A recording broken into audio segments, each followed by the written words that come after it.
But Mark, you're a big collector with board games too, right? How many? Yeah, how many do you have of those? I heard like a huge number. If I had to guess, somewhere between 500, 600 different board games. Yeah. Wow, really? Where do you store all that? Right. I have a giant room in the back. Actually, see those wood planks? Yeah. That's actually a hidden room. Oh, you push it aside. It's not finished. It's supposed to be varnished, but you push that aside, and it's a hidden door, and it's full of board games. And then I have literally towers of board games just off camera and shelves everywhere. So like that's a black shelf around the corner, board games just off screen, board games. Oh my god! Dude. I like that you have a bat cave for your board games, man. Yeah, that's pretty dope. That is pretty dope. Everybody wanted a secret room, you know. And when you're an adult, you're like, I'm building my own basement. I'm gonna put a secret room in it. Do it. I love it. It's not so secret anymore, but you know.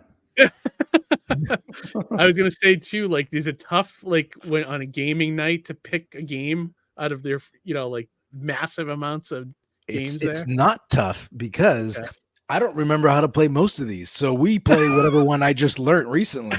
Because I can hold the rules to a book for about a week, maybe two max.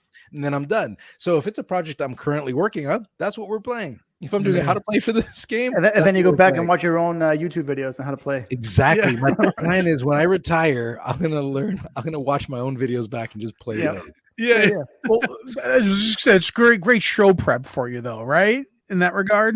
Yeah. Roland said Hasbro must love you.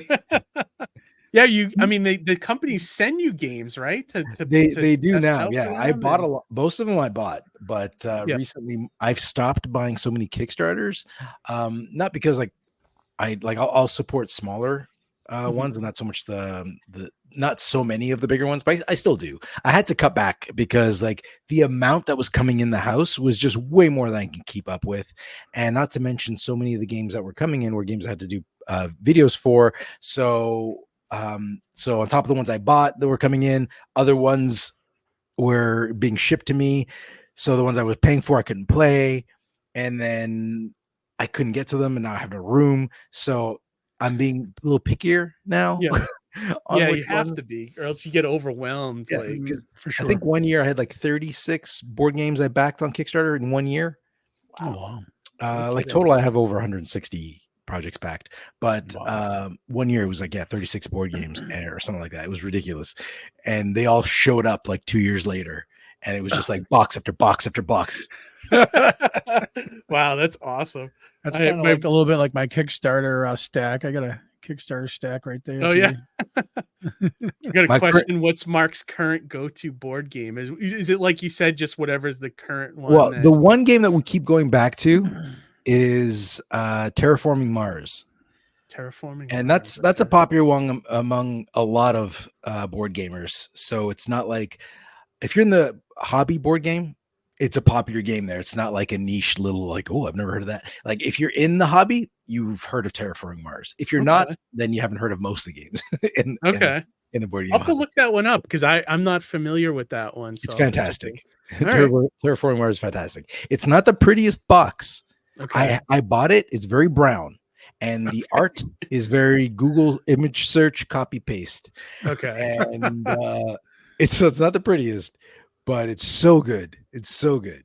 Okay, that's cool. Amy, sometimes take note the best of that things one. are like that. Yeah, where it's don't judge it by the package, right? I did. That's why it sat in its box for 6 months for actually playing it. But look at what you discovered. You gotta love a pleasant surprise like that, though. Yeah.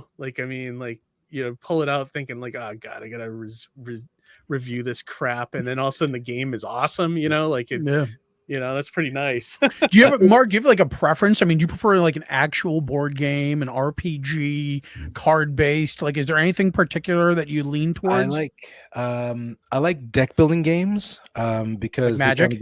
They kind of give me that Magic vibe without having to buy all the cards, right? Yeah. There's the collectible card games like Magic, and then there's the ones that are all encompassed in the box you buy already, right? So you just get tons of game cards in the box, and the process of the game is you spend cards to buy cards to build a deck while you're playing live, and then your discard pile, unlike Magic, your discard pile keeps getting shuffled back in. So a Marble Flux. I haven't played in many of the Flex games. I did years ago because they're one of those highly marketed games, like they're everywhere. So I don't play a lot of those. But Marvel does have Marvel Legendary, which is it's put up by Upper Deck. That's an excellent deck building game.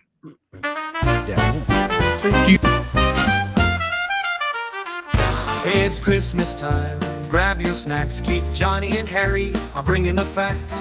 Indie comics, they're at the best.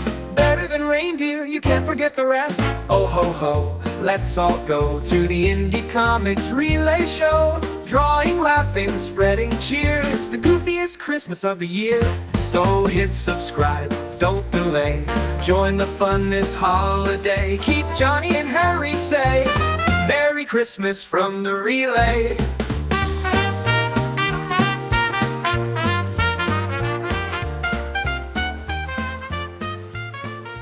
Previously on the mighty Mascots.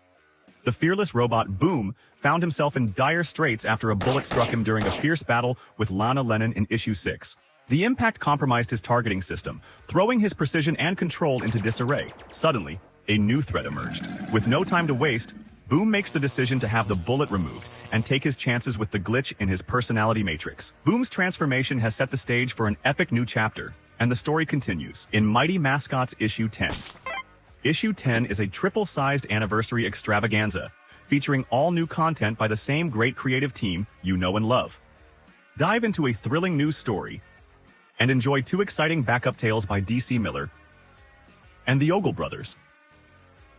Choose from 2 stunning alternate covers that capture the essence of this landmark issue, with artwork by Gazbot and Angry Dad Comics. Plus, we've got incredible new perks, including exclusive 3D printed Breakfast Brawler figures. There are 8 figures available in 4 sets. Buy them all to receive a bonus glow in the Dark Mondo figure. And that's not all. Catch up on back issues, grab limited collectibles, and immerse yourself in the Mighty Mascots universe like never before. Support the Mighty Mascots issue 10 on Indiegogo and be a part of this groundbreaking journey.